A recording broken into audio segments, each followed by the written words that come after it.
আপনি কি জানেন রিলস ও শর্ট ভিডিও স্ক্রলিং করে রাখা কিভাবে আমাদের জীবন একদম নষ্ট করে দিচ্ছে? কি ভীষণ ক্ষতি করছে। নিশ্চয়ই আপনারা জানেন, আগে আপনি তাও ৫ মিনিটের কোনো ভিডিও দেখে কিছু শিখতেন। এখন আপনি লং ভিডিও দেখা তো ছেড়েই দিয়েছেন। এমনকি শর্ট ভিডিওগুলোও পুরোটা দেখার ধৈর্য থাকে না। শুধু স্ক্রলিং করতেই থাকেন। ১০-১৫ সেকেন্ড পর নতুন একটা করে ভিডিও দেখতে থাকেন। এটা শুধু আপনার নয়, এটা অনেকের এই সমস্যা। হয়তো আপনি শুধু ৫ মিনিটের জন্য ফোনটা হাতে নিয়েছিলেন। মনে করুন কোনো জায়গায় গেছেন, সেখানে ৫ মিনিটের জন্য ফোনটা হাতে নিয়েছেন। একটা রিল দেখলেন, তারপর আরেকটা, তারপর আরেকটা, তারপর আরেকটা, ক্রমাগতভাবে দেখতে থাকবেন। হঠাৎ দেখলেন ১ ঘন্টা কেটে গেছে। আর সেই ১ ঘন্টা শেষ হওয়ার পর আপনার মনে হয়, আমি আসলে কি করলাম এতক্ষণ? কি ফালতু সময়টা আমি নষ্ট করলাম। এই যে অবিরাম স্ক্রল করে ভিডিও দেখা, এই সময় নষ্ট করা, এটা ধীরে ধীরে আমাদের মস্তিষ্ক, শরীর, মন এবং জীবনকে একদম বদলে দিচ্ছে। জীবনকে বরবাদ করে দিচ্ছে। সব জানি আমরা, সব জেনেও এই অ্যাডিকশন আমরা কাটাতে পারছি না। নেশার ঘোরে একদম ডুবে থাকছি। এমনকি প্রাকৃতিক কাজগুলো করতেও বিরক্ত লাগে। স্নান, খাওয়া, টয়লেট যাওয়া, ল্যাট্রিন যাওয়া যেন বিড়ম্বনার কাজ মনে হয়। আর যে কাজগুলো অবশ্যই করতে হবে, করা দরকার, সেগুলো করার কথা ভাবলেও তখন আমাদের মনের মধ্যে একটা রাগ এসে যায়। কিভাবে সেগুলো না করা যায়, তার কুবুদ্ধি তখন মাথায় চলে আসে।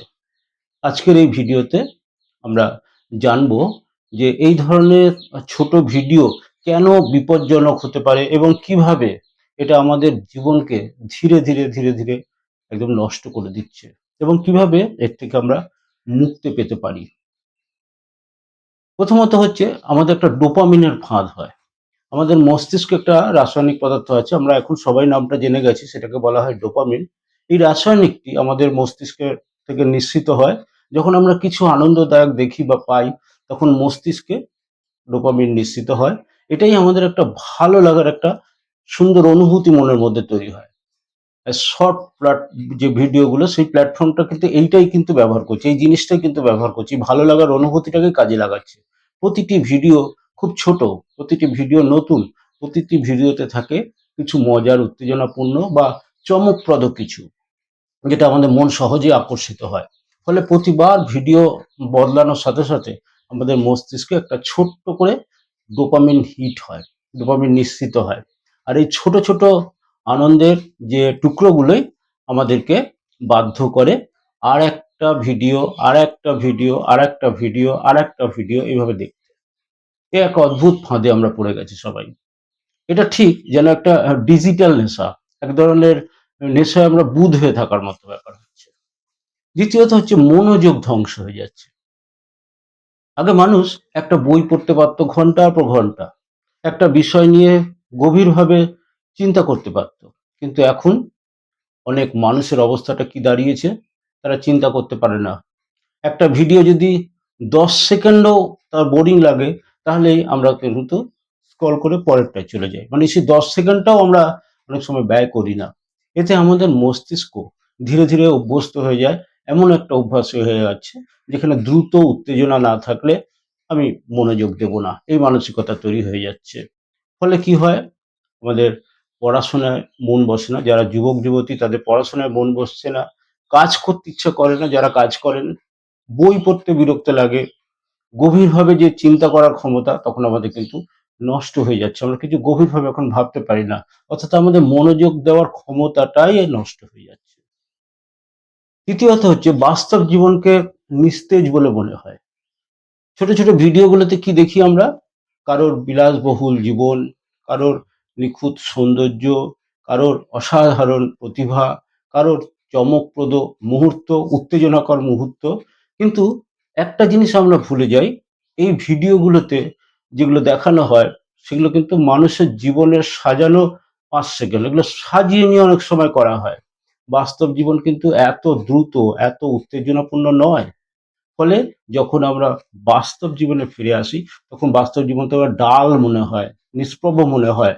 পড়াশোনা, কাজ, দায়িত্ব সবকিছু তখন বিরক্তিকর মনে হয়, একঘেয়ে মনে হয় কোনো প্রাণ নেই। সেই উত্তেজনাটা আমরা খুঁজে পাই না। কারণ আমাদের মস্তিষ্ক ও মানে অভ্যস্ত হয়ে গেছে দ্রুত বিনোদনের যে ঝড়, সেই ঝড়ে চতুর্থত সময় অদৃশ্য হয়ে যাচ্ছে। আমরা এটা টেরই পাই না যে সময়টা কোথা দিয়ে চলে যাচ্ছে। ছোট ছোট ভিডিও সবচাইতে বিপজ্জনক দিক হলো এটা, যে সময়ের অনুভূতি সেটা আমাদের কেড়ে নিচ্ছে। অল্প অল্প করে সময়, কিন্তু অনেকটা সময় চলে যায়, কারণ প্রতিটি ভিডিও মাত্র 5-10 সেকেন্ডের হয়। আমরা ভাবি আর একটা দেখলে কি এমন হবে। এই যে আর একটা দেখি করতে করতে এই সময়টা কিন্তু অনেকটা চলে যায়। সেই আর একটা দেখতে দেখতে 30 মিনিট, 1 ঘন্টা, কখনো 2 ঘন্টাও চলে যায়, আমরা টেরই পাই না। এই ছোট্ট ছোট্ট ভাবে ভাবুন তো, প্রতিদিন যদি আপনি 1 ঘন্টা রিল দেখেন, তাহলে 1 বছরে আপনি হারাচ্ছেন কত ঘন্টা? 365 ঘন্টা। এই 365 ঘন্টা প্রায় 15 দিনের মতো বেশি সময়। এই সময় আপনি কি করতে পারতেন? অনেক কিছুই করতে পারতেন, কিন্তু 365 ঘন্টা আপনি বা 15 দিন নষ্ট করেছেন। এই সময় আপনি নতুন দক্ষতা শিখতে পারতেন, বই পড়তে পারতেন, শরীরচর্চা করতে পারতেন, নিজের জীবনটাকে বদলাতে পারতেন। কিন্তু সেই সময়টা আমাদের হারিয়ে যাচ্ছে অবিরাম স্ক্রলিং এর মাধ্যমে। পঞ্চমত হচ্ছে তুলনা ও অসন্তোষটা বাড়ছে আমাদের মনের মধ্যে। কিরকম? না, শর্ট ভিডিওতে আমাদের মনে একটা অদৃশ্য সমস্যা তৈরি করে। সেটা হচ্ছে তুলনা। অন্যের সাথে তুলনা। আমরা অন্যদের দেখি, তাদের বিভিন্ন রকম কারো সৌন্দর্য, কেউ খুব ধনী, কেউ খুব সফল, কেউ খুব জনপ্রিয়। এই সমস্ত বিষয়গুলো আমরা দেখতে থাকি। ধীরে ধীরে তখন আমাদের মনে প্রশ্ন আসে, আমি কেন তাদের মতো নই? তাদের মতো কেন আমি হতে পারিনি? এই যে তুলনা, এর থেকেই কিন্তু জন্ম নেয় আমাদের নানা রকম অসুবিধা। মনের মধ্যে তৈরি হয় অসন্তোষ, হীনমন্যতা, হতাশা, বিরক্তি, রাগ। আমরা বুঝতেই পারি না কেন এরকম করছি। মানে আমরা আসলে যে তুলনা করছি, এবং আমরা বাস্তব জীবনের সাথে যে অন্যের সাজানো মুহূর্তগুলোর সাথে তুলনা করে নিজেকে যে এই সমস্যাগুলোর মধ্যে ফেলছি, আমরা অনেক সময় টেরই পাই না। আরেকটি হলো আমাদের মস্তিষ্ক অলস বানিয়ে দিচ্ছে। শর্ট ভিডিও দেখার সময় আমরা কি করি? কিছুই নয়। মানে বলি যে এইটা সামান্য একটু তো, কিছু দেখছি না। আমরা শুধু স্ক্রল করি এবং দেখেই যেতে থাকি। ফলে কি হয়? কোনো গভীর চিন্তা নেই, কোনো বিশ্লেষণ করার ক্ষমতা নেই, কোনো সৃজনশীলতা আমাদের তখন নেই। এগুলো সব নষ্ট হয়ে যায়। এইভাবে ধীরে ধীরে আমাদের মস্তিষ্ক অভ্যস্ত হয়ে যায়, শুধু গ্রহণ করতে চায়। নিজে কিছু সৃষ্টি করতে পারে না। এই জায়গায় একটা সমস্যা তৈরি হয়। ফলে আমরা ধীরে ধীরে হয়ে উঠি প্যাসিভ কনজিউমার, অর্থাৎ শুধু ভোগকারী। আমি যে নিজে কিছু করতে পারি, সেই ক্ষমতাটাই হারিয়ে যায়।